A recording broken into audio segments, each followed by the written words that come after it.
When the top of your desk is crammed, it's not very ADHD friendly because of the fact there's so much stuff on there that you don't know where stuff is. You lose things when it's crammed like that. And so the first thing you need to do is take all that stuff off and put it on a flat surface. And then you can see everything that you had on the desk. And this is a great way because now you have an overview and you see all the things that you had there. And you see there are some really essential things that I need here, but there are a lot of things that I don't need that can just get away from my desk.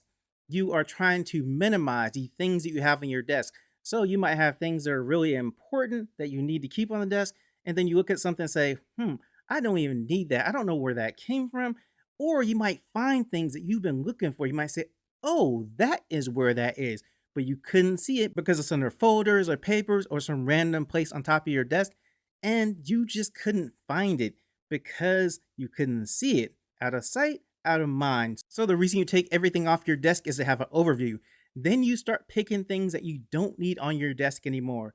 You're like, hey, I don't need that. I don't need this. I definitely need this. You're going to take just the essential things and then designate those things as things to go back on your desk.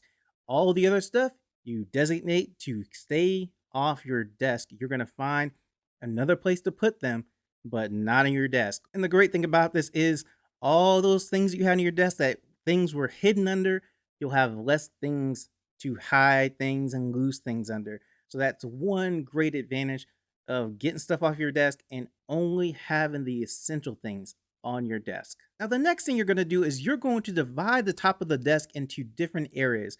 Maybe you have one area for pens and pencils. Maybe you have one area for bills. Maybe you have one area for things you need to do for work, whatever it is. You're going to pick specific parts of the desk to designate for those specific things. And the good thing about dividing the top of the desk into areas is because as soon as you get an item, you know where it goes. You know where all the pens and the papers go. You know where your bills that you really need to pay right now go. And once you have decided what items you're going to put back on your desk and you start putting them back on, and you're wondering, okay, I'm putting it back on. How do I keep it from getting cluttered again? This rule will help you. The rule is one in, one out. That means if you bring something new to the top of your desk area, you're going to remove an item from the top of your desk area. But essentially, you're going to keep the number of items the same or close to the number that you have once you have cleaned everything off, and now you're putting things back on. You don't want to get into the situation where you are just gathering things upon your desk again on the top of your desk.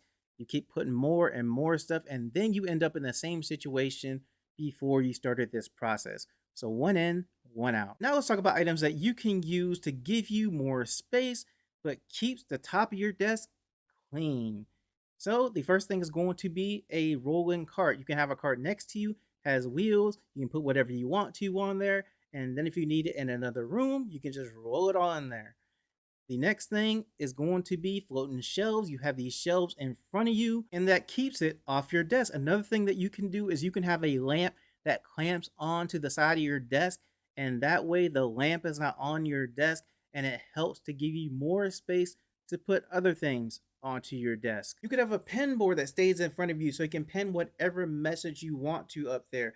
Instead of having sticky notes or post-it notes everywhere, you have a pen board and you can pen a message up there or pin something up there that you need to remember. You can also have a dry erase calendar that you put all your dates on instead of having a calendar on your desk and having it take up space on the top of your desk.